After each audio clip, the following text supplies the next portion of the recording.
ಕನ್ನಡ ತಾಯಿಗೆ ನೀ ಕೈಯ ಮುಗಿ. ನಮಸ್ಕಾರ, ಎಲ್ರಿಗೂ ಸ್ವಾಗತ. ಮತ್ತೊಂದು ದೆವ್ವದ ಕಥೆಯೊಂದಿಗೆ. ಎಲ್ಲರೂ ಚೆನ್ನಾಗಿದ್ದೀರಾ ಅಂತ ಅಂದ್ಕೊಂಡಿದ್ದೀನಿ. ಸೊ ಈಗ ಅಂದ್ಕೊಳ್ಳಿ, ಈ ಒಂದು ಸಿಚುವೇಷನಲ್ಲಿ ನೀವೇ ಇದ್ದೀರಾ, ಈ ಒಂದು ಘಟನೆ ಕೂಡ ನಿಮ್ಮೊಟ್ಟಿಗೆ ಆಗ್ತಿದೆ. ಸೊ ನೀವು ಈಗ ಏನು ಮಾಡ್ಬೋದು ಅಂತ ಅಂದ್ಕೊಳ್ಳಿ. ಯಾಕೆ ಅಂತಂದರೆ ಇವಾಗ ನಾನು ಹೇಳಕ್ಕೆ ಹೊರಟಿರೋಂತಹ ಕತೆ ಅಥವಾ ಆಗಿರುವಂತಹ ಒಂದು ಘಟನೆ ಇದೆಯಲ್ಲ, ಇದು ಅಷ್ಟೇ ಭಯಂಕರವಾಗಿ ಇರೋವಂಥದ್ದು. ಈಗ ಅಂದ್ಕೊಳ್ಳಿ, ನೀವು ನಿಮ್ಮ ಊರನ್ನ ಬಿಟ್ಟು ಬೇರೆ ಯಾವುದೋ ಊರಿಗೆ ಓದೋಕ್ಕೆ ಅಂತ ಹೋಗಿರ್ತೀರ. ಸೊ ನೀವು ನಿಮ್ಮ ಸ್ನೇಹಿತರು, ಅಂದರೆ ಹೊಸದಾಗಿ ಪರಿಚಯ ಆಗಿರುವಂತಹ ಸ್ನೇಹಿತರು ಎಲ್ಲರೂ ಕೂಡ ಸೇರಿ ಒಂದು ರೂಮ್ನ ಮಾಡ್ತೀರಾ. ಆ ಒಂದು ರೂಮ್ನಲ್ಲೇ ಎಲ್ಲ ಕೂಡ ವಾಸ ಮಾಡ್ತಿರ್ತೀರ ಅಂತ ಅಂದ್ಕೊಳ್ಳಿ. ಈಗ ಈ ಒಂದು ನಾನು ಹೇಳೋ ಕತೆಗೆ ನಿಮಗೆ ನೀವೇ ಅಸ್ಯೂಮ್ ಮಾಡ್ತಾ ಹೋಗಿ. ಸೊ ಈ ಒಂದು ಘಟನೆ ಆಗಿರೋದು ಬಂದ್ಬಿಟ್ಟು ಈ ಒಂದು ಮಂಗಳೂರಲ್ಲಿ ಆಗಿರುವಂತಹ ಒಂದು ಘಟನೆ. ಸೊ ಈ ವ್ಯಕ್ತಿಯ ಹೆಸರು ಬಂದ್ಬಿಟ್ಟು ಕಿರಣ್ ಅಂತ ಹೇಳಿ. ಇವರು ಮೂಲತಃ ದಾವಣಗೆರೆಯವರು. ಸೊ ಇವರು ದಾವಣಗೆರೆಯಿಂದ ತಮ್ಮ ಸ್ಟಡೀಸ್ ಮಾಡೋದಕ್ಕೋಸ್ಕರ ಮಂಗಳೂರಿಗೆ ಹೋಗಿರ್ತಾರೆ. ಸೊ ಮಂಗಳೂರಲ್ಲಿ ಕಾಲೇಜಸ್ ಜಾಸ್ತಿ ಇರೋ ಕಾರಣ ಸೊ ಅಲ್ಲೇ ಹೋಗಿರ್ತಾರೆ. ಅವ್ರಿಗೆ ಹೋದಾಗ ಯಾವುದೇ ತರಹದ ಪರಿಚಯ ಕೂಡ ಇರೋದಿಲ್ಲ, ಒಬ್ಬರೇ ಹೋಗಿರ್ತಾರೆ.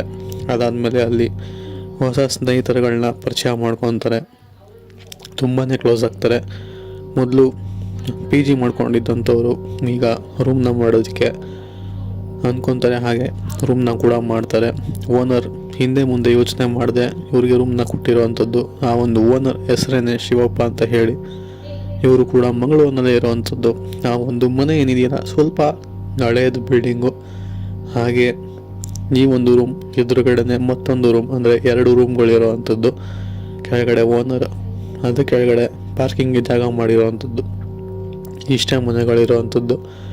ಸೊ ಇವ್ರ ಸ್ನೇಹಿತರು ಇವರು ಎಲ್ಲರೂ ಕೂಡ ಆ ಒಂದು ಮಾಡಿರ್ತಾರಲ್ಲ ರೂಮ್, ಹಳೆಯ ಬಿಲ್ಡಿಂಗಲ್ಲಿ, ಅಲ್ಲೇ ಸ್ವಲ್ಪ ದಿನ ತುಂಬಾ ಈಸಿಯಾಗಿ ಲೈಫ್ನ ಕಳೀತಿರ್ತಾರೆ. ಕಾಲೇಜ್ಗೆ ಹೋಗೋದಾಗಿರ್ಬೋದು, ಎಂಜಾಯ್ಮೆಂಟ್ ಮಾಡೋದಾಗಿರ್ಬೋದು, ಎಣ್ಣೆ ಅಥವಾ ಸಿಗರೇಟ್ ಎಲ್ಲ ಕೂಡ ರೂಮ್ಗೆ ತೊಗೊಂಬಂದು ಒಂಥರ ಫುಲ್ಲು ಮಜಾ ಮಾಡ್ತಿರ್ತಾರೆ ಅಂತಲೇ ಹೇಳ್ಬೋದು.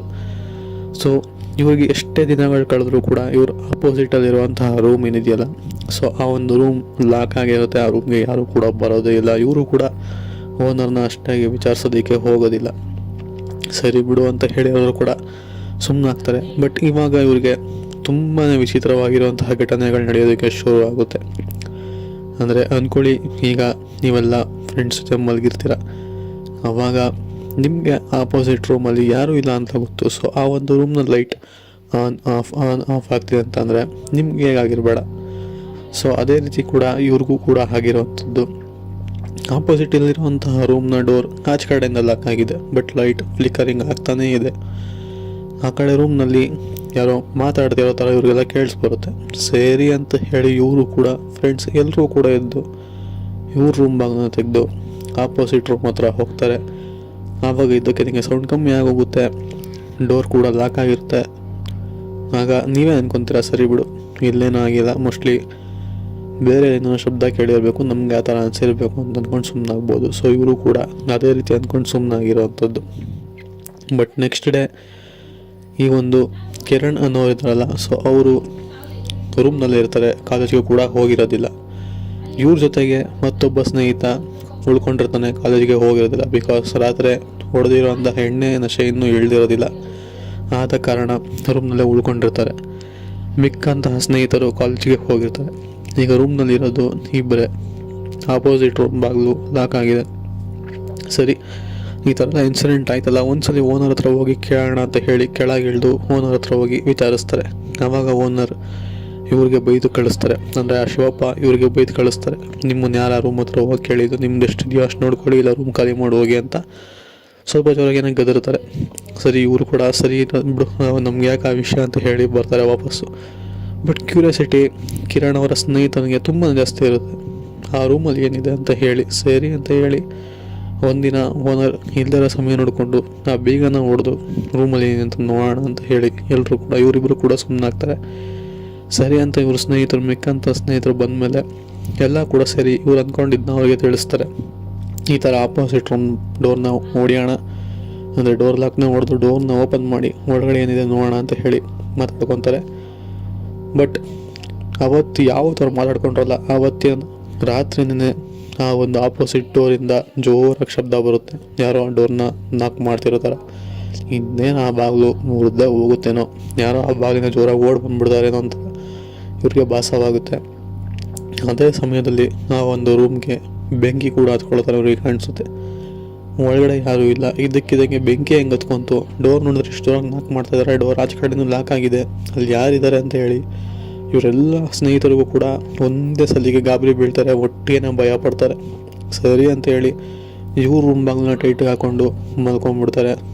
ಕೊನೆಗೆ ಬೆಳಗ್ಗೆ ಎದ್ದು ಓನರ್ನ ವಿಚಾರಿಸೋದಕ್ಕೆ ಅಂತ ಹೋಗ್ತಾರೆ. ಬಟ್ ಓನರ್ ಇರೋದಿಲ್ಲ. ಸ್ವಲ್ಪ ಕೆಲಸ ಇದ್ದ ಕಾರಣ ಅವರು ಕೂಡ ಆಚೆ ಬಂದಿರ್ತಾರೆ. ಅವ್ರ ಫ್ಯಾಮಿಲಿ ಜೊತೆ, ಅಂದರೆ ಓನರ್ ಅವರ ವೈಫ್ ಆಚೆ ಬಂದಿರ್ತಾರೆ. ಸರಿ ಇದೆ ಒಳ್ಳೆ ಸಮಯ, ಅಲ್ಲೇನಿದೆ ಅಂತ ಹೇಳಿ ಇವ್ರ ಸ್ನೇಹಿತರೆಲ್ಲರೂ ಕೂಡ ಹೋಗಿ ಆ ಒಂದು ಬೀಗನ ಹೊಡಿತಾರೆ. ಚಿಕ್ಕ ಬೀಗ ಆಗಿರೋದು ಹೊಡೆದು ಒಳಗಡೆ ಹೋಗಿ ನೋಡ್ತಾರೆ. ಆ ಒಂದು ರೂಮಲ್ಲಿ ಕೆಟ್ಟದಾಗಿರುವಂಥ ವಾಸನೆ ಬರುತ್ತೆ. ಒಂಥರ ವಿಚಿತ್ರವಾಗಿ ಕೆಟ್ಟದ ಉಸಿರು ಕೂಡ ಆಡೋಕ್ಕಾಗೋದಿಲ್ಲ, ಅಷ್ಟು ಕೆಟ್ಟ ವಾಸನೆ ಬರ್ತಾ ಇರುತ್ತೆ ಆ ರೂಮಿಂದ. ಸೊ ಇವರು ಕೂಡ ಎಲ್ಲ ವಾಪಸ್ ರೂಮ್ ಬಂದು ಮಾಸ್ಕ್ ಎಲ್ಲ ಕಟ್ಕೊಂಡು, ಬಟ್ಟೆ ಕಟ್ಕೊಂಡು, ಮೂಗ್ಗೆ ಸ್ಪೆಕ್ಸ್ ಹಾಕೊಂಡು ಎಲ್ಲ ಕೂಡ ಹೋಗ್ತಾರೆ. ಕೆಳಗಡೆ ನೋಡ್ತಾರೆ, ಇಡೀ ರೂಮಲ್ಲಿ ಖಾಲಿ ಖಾಲಿ, ಬಟ್ ಆದರೂ ತುಂಬಾ ಕೆಟ್ಟ ವಾಸನೆ ಬರ್ತಿರುತ್ತೆ. ಸೊ ಇವರು ರೂಮ್ನ ಮೂಲೆ ಹುಡುಕ್ತಾರೆ. ಅಲ್ಲಲ್ಲಿ ಏನೂ ಕೂಡ ಕಾಣಿಸೋದಿಲ್ಲ, ತುಂಬಾ ಕೆಟ್ಟದ ವಾಸನೆ ಬರ್ತಿರುತ್ತೆ. ಬಟ್ ಆದರೆ ರೂಮ್ನಲ್ಲಿ ಒಂದು ಏನಂತೀರ ಓದ್ ಕಂಡು ಬರುತ್ತೆ, ಅಂದರೆ ಮಳೆ ಹೊಡೆದಿರೋದು ಕಂಡು ಬರುತ್ತೆ. ಸೊ ಆ ಒಂದು ಮಳೆ ಸುತ್ತ ಇದೆಯಲ್ಲ, ಸ್ವಲ್ಪ ಅಲ್ಲಿಂದನೇ ವಾಸನೆ ಬರ್ತಿರೋದಾಗ ಇವ್ರಿಗೆ ಅನಿಸುತ್ತೆ. ಸರಿ ಇರೋದ ಅಂತ ಹೇಳಿ ವಾಪಸ್ ಬಂದು ಆ ಒಂದು ಹೊಸ ಬೀಗ ತಂದು ಹಾಕಿ ಮುಚ್ತಾರೆ. ಅದಾದಮೇಲೆ ಓನರ್ ಕೂಡ ಬರ್ತಾರೆ. ಅವ್ರ ಹತ್ರ ಕೇಳ್ತಾರೆ, ಈ ಥರ ಆಮೇಲೆ ತುಂಬಾ ಕೆಟ್ಟ ವಾಸನೆ ಬರ್ತಿದೆ, ನೆನೆ ನೋಡಿದ್ರೆ ಈ ಥರ ಎಲ್ಲ ಘಟನೆಗಳಾಯಿತು, ಏನಾಗಿದೆ ಅಂತ ಕೇಳಿದಾಗ ಆ ಒಂದು ರೂಮ್ನಲ್ಲಿ ಹೀಗೆ ಇವ್ರಿಗೆ ಮುಂಚೆ ಸ್ಟೇ ಮಾಡೋಕ್ಕೆ ಬಂದಿದ್ದಂಥವ್ರು ಅಡುಗೆ ಮಾಡಬೇಕಾದ್ರೆ ಬೆಂಕಿ ಹತ್ಕೊಂಡು ಫುಲ್ಲು ಹುರಿದೋಗಿ ಸತ್ತೋಗಿರೋವಂಥದ್ದು ಅವ್ರ ಆತ್ಮ ಅಲ್ಲೇ ಇರೋವಂಥದ್ದು ಅಂತ ಇವರಿಗೆ ತಿಳಿಸ್ಕೊಡ್ತಾರೆ. ಅಲ್ಲಿಂದ ಇವರು ರೂಮ್ನ ಖಾಲಿ ಮಾಡ್ಕೊಂಡು ವಾಪಸ್ ಬರ್ತಾರೆ. ಸೊ ಇದು ಆಗಿರುವಂತಹ ಒಂದು ಘಟನೆ. ಕತೆ ಇಷ್ಟ ಆಗಿದೆ ಅಂತ ಅಂದ್ಕೊಂಡಿದ್ದೀನಿ. ಅಲ್ಲಿ take care, good bye friends.